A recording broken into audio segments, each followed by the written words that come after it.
Before we get into this episode of WILDSTORM Wednesday, aka Padders, let me fix those lights. Coming up, yeah, we're going to be doing the Tim Sale, the entire run. I hope to get this to you guys by next week. The entire run of Tim Sale's Deathblow. The story, all of it. This thing is highly underrated. I hope you're here for that. So moving along with today's video, I think this is right. We can classify Union as a little bit of a fan favorite, just within any fan of 90s comics. A lot of people forget that Union is a WILDSTORM character. In Union #1, we have him interacting with, where are they at? Stormwatch. All of Stormwatch is here, and they get into an argument. They don't like each other.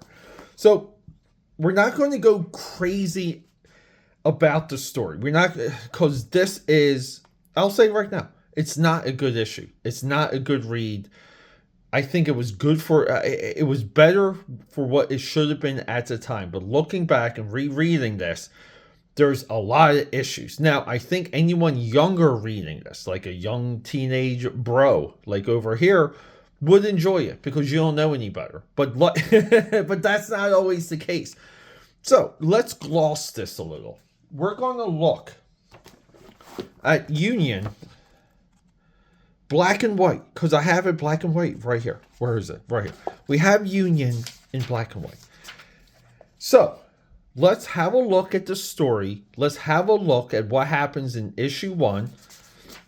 I'm not going to speak on what happens to the character in the future WILDSTORM universe. We're simply treating this as issue 1. But a little bit of insight. I want us to be able to compare what the coloring does to what I view as perfectly fast black and white artwork. This was done insanely fast.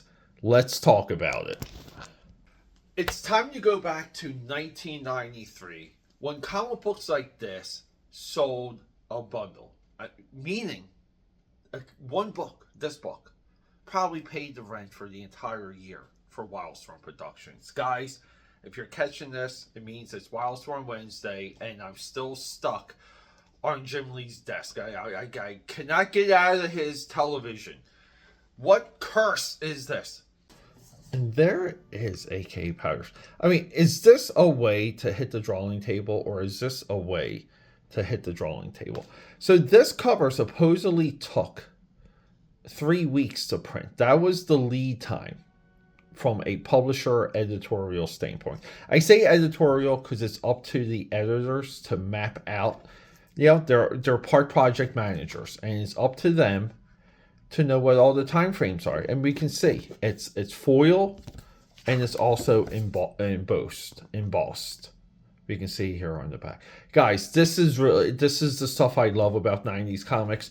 I'm fine with gimmick covers as long as there's just one cover. Gimmick covers with variants and so on and so forth, I think that's where we start taking advantage of readers. In the back of Union 1, and we have Mark Teixeira, Mike Hesler. We're going to talk about the letters page real quick.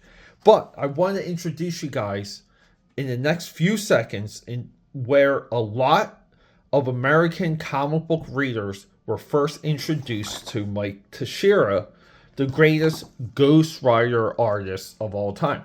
Here are writer, co-creator Mike Hesler.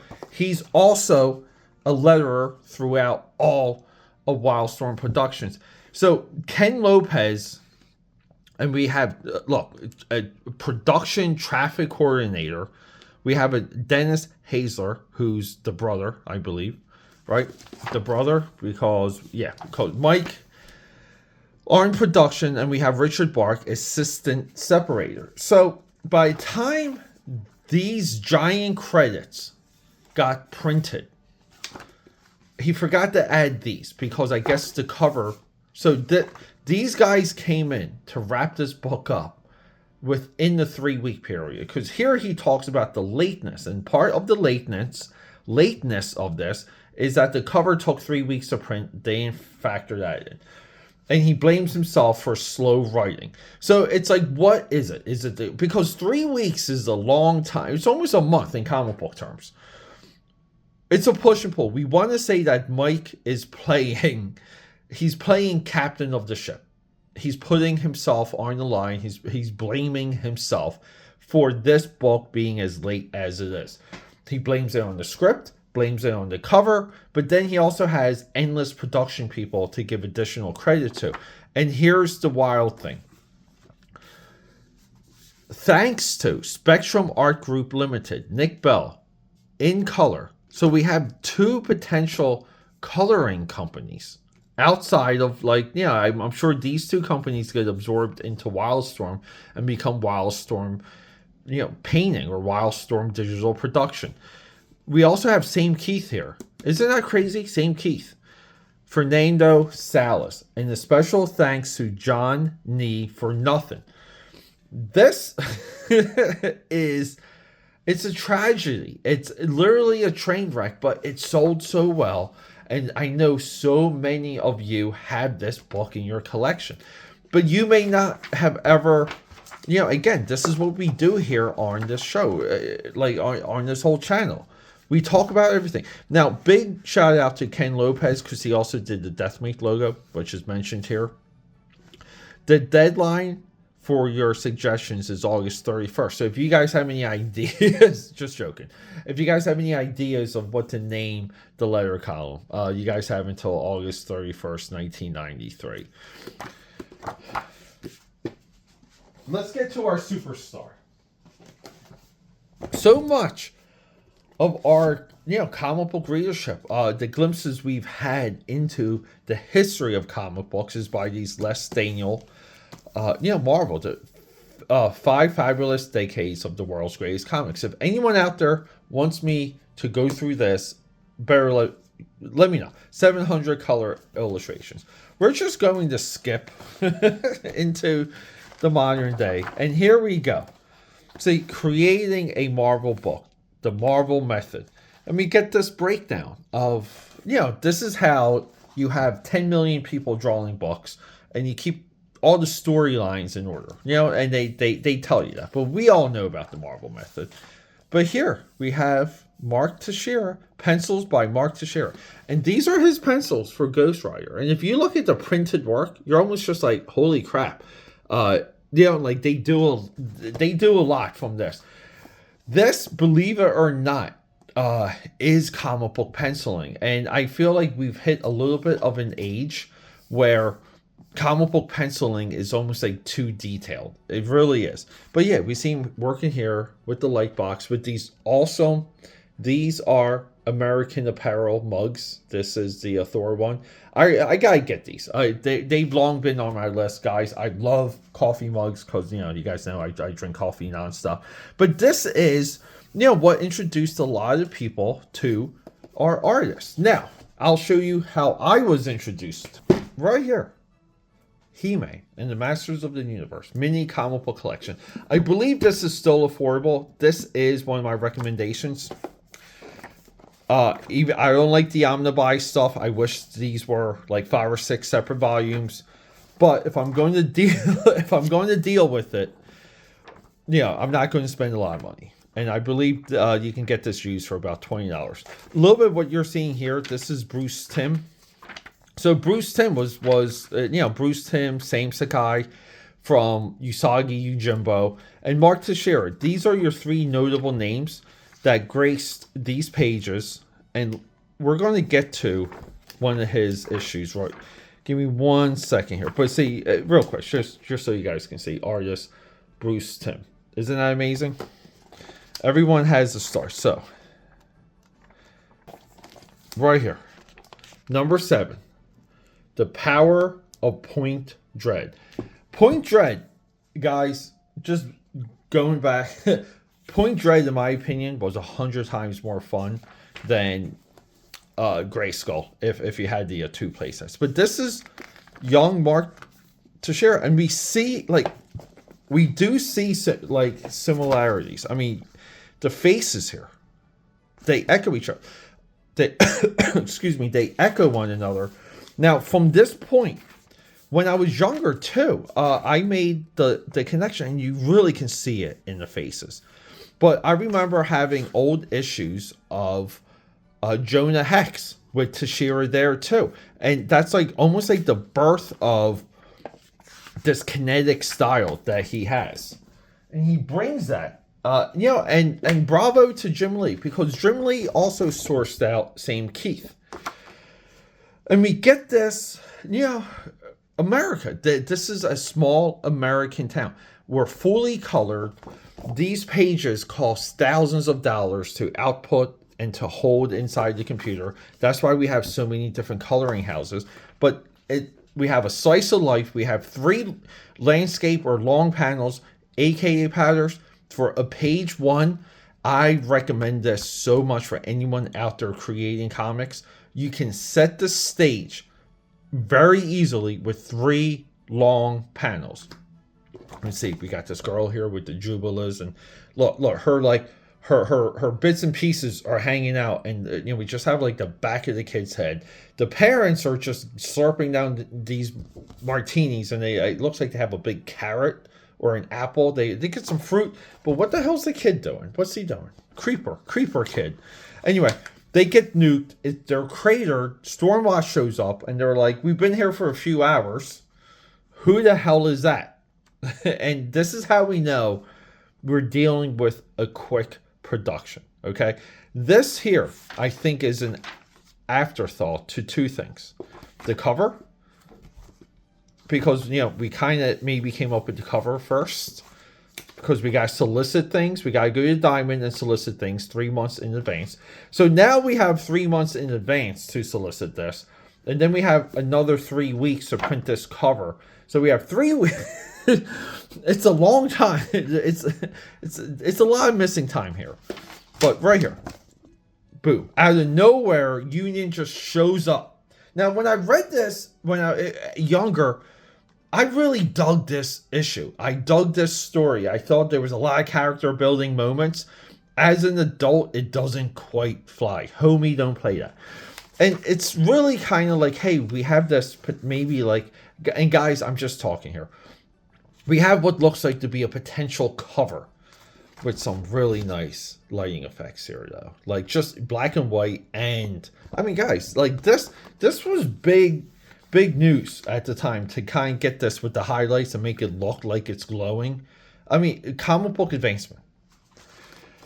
But Union shows up out of nowhere. We have a silhouette page with 1 close-up of an eye. Nope, 2 close-ups of an eye on the next page. Now we have 3 pages. So we have 1 potential cover page that's now a page 2 splash page.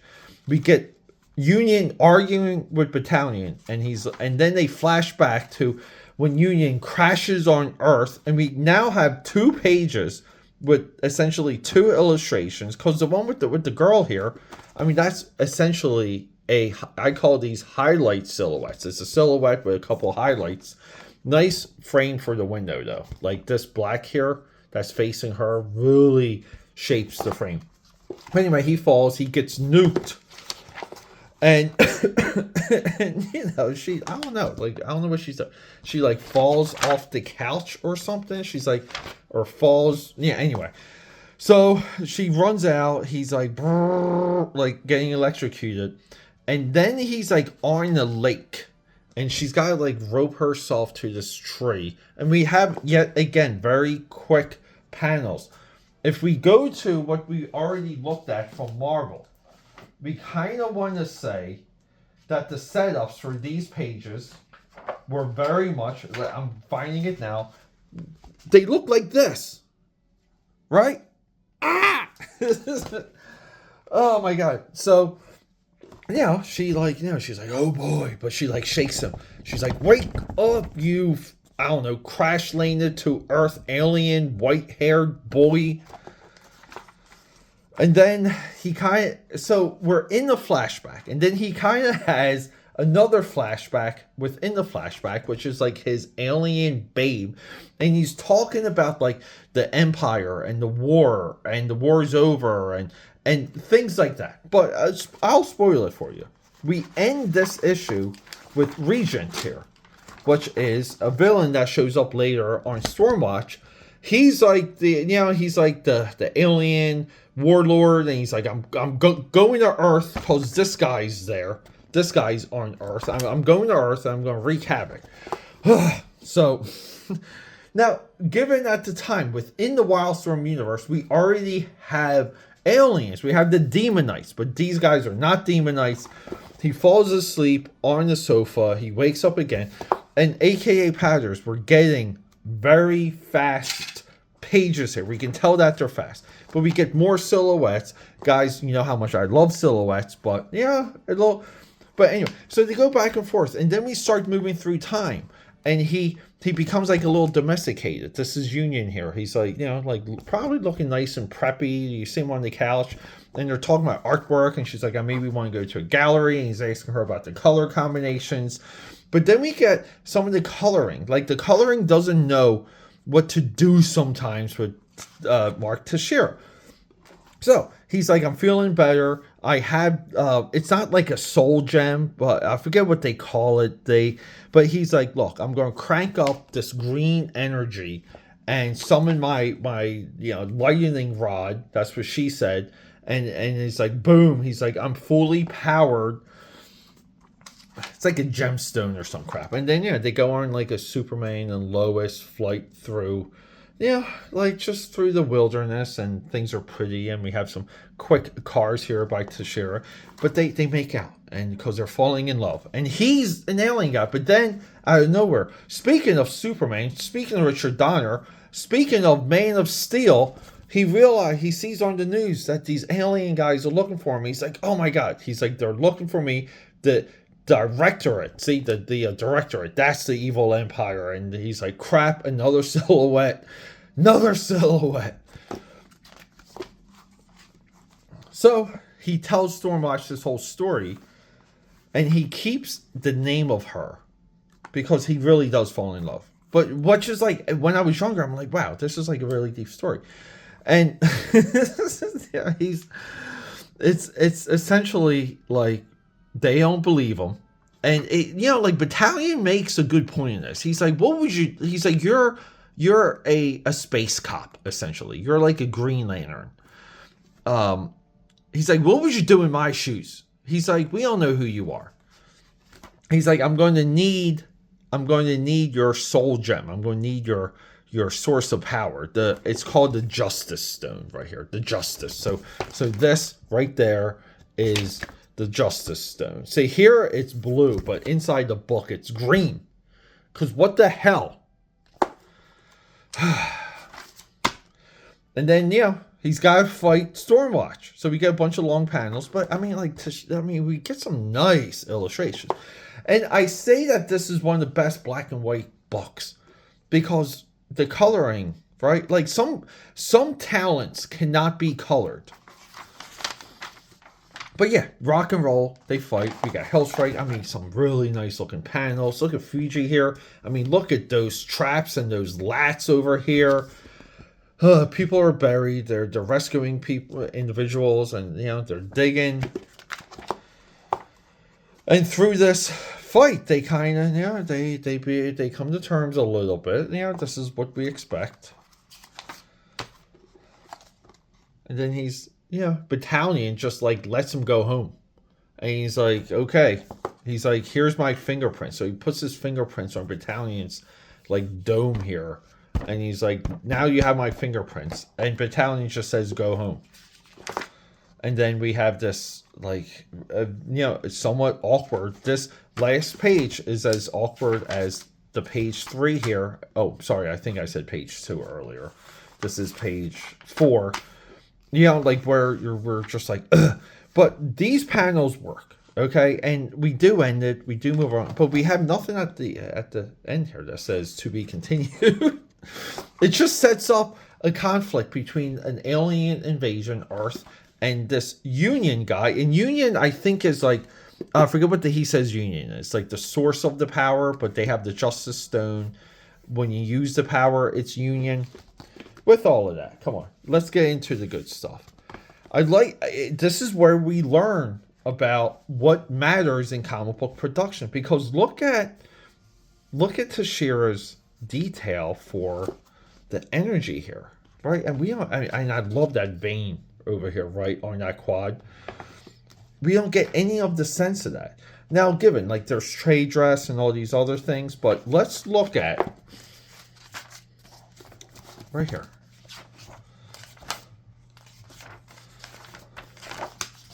I mean, AKA Padders.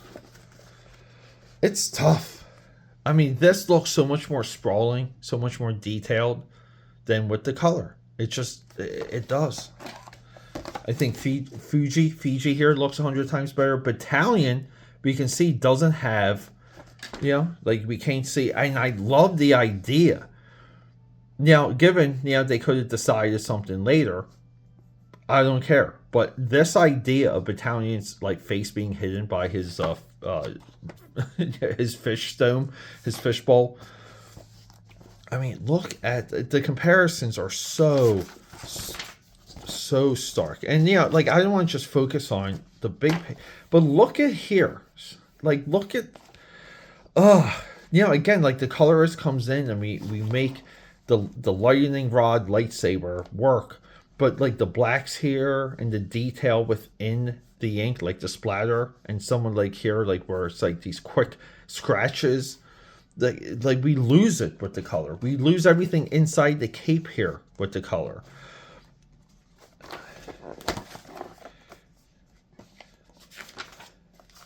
I mean, even the simple pages. This feels like there's so much more of a transition, and I don't know why. I don't know why that works for the black and white and doesn't quite work for the color. I mean, let me know if I'm crazy, AKA Padders. Here too, the impact. It looks so much better when it's in black and white than with the green. But we still see how fast he is. See, even with this here, see, like everything around his like face guard. See, like here, see, like he's giving opportunities for the coloring, but like he breaks it up. So you almost want to say he should break it up from here, but he goes from the bottom. He goes from like the base instead. But I mean, look at her hand. I just feel like the coloring. I mean, this silhouette, just look, the line work here, the thick line work just comes through so much better.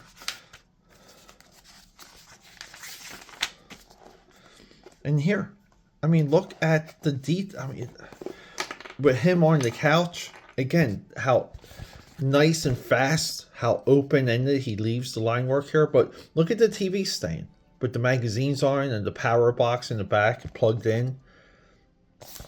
It just feels a little bit more natural. And see, like, just so you guys know. Like, which one do you prefer? Black and white or color? Here, this is the panel we had trouble with earlier. Guys, let me know, am I crazy? Because the roof line, the sections for the slotted ceiling, not roof, ceiling, come through from the cabin environment versus when it's colored. And I know we have a word balloon, but we can see that we're almost like transitioning the panel a little bit, because we want to transition in our first panels and our last panels. But like this silhouette works. Again, like the detail of the gauntlet.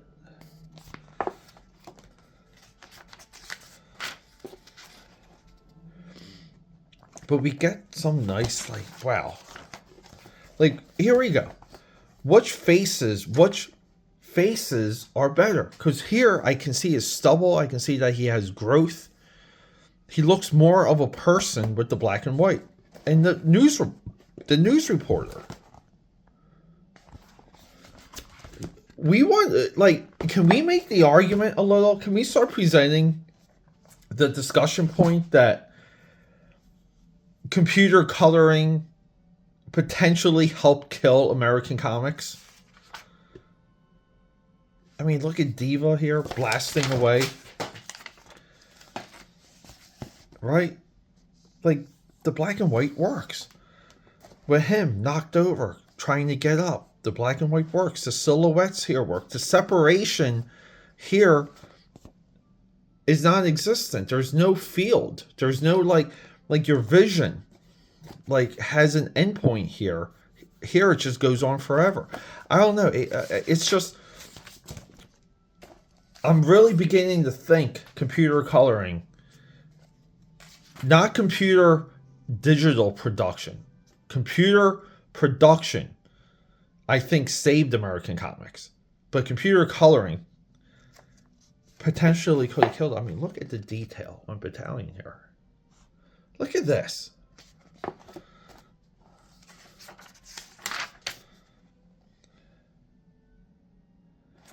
And let me, I want to see what that Earth looks like.